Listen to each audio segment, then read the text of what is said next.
We know that after pulmonary vein isolation for atrial fibrillation, the inflammatory process may cause acute atrial fibrillation recurrence.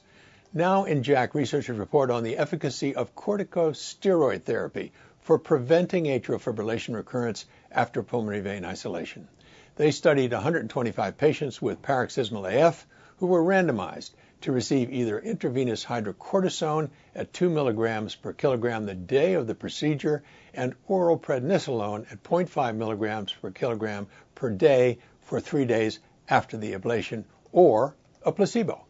The body temperature and high sensitivity CRP levels were measured before and on each of the first 3 days after ablation.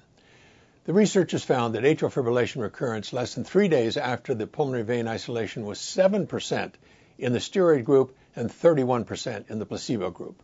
To go along with that, maximum body temperature and C-reactive protein during the initial 3 days after ablation were significantly lower in the steroid group than in the placebo group. Curiously, steroid treatment did not decrease AF recurrences between 4 and 30 days after ablation, but at 14 months, freedom from AF was 85% in the steroid group and only 71% in the placebo group.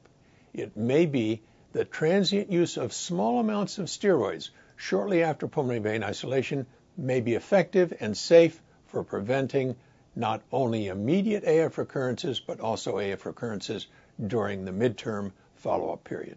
I'm Peter Block with a CardioSource Heart Minute.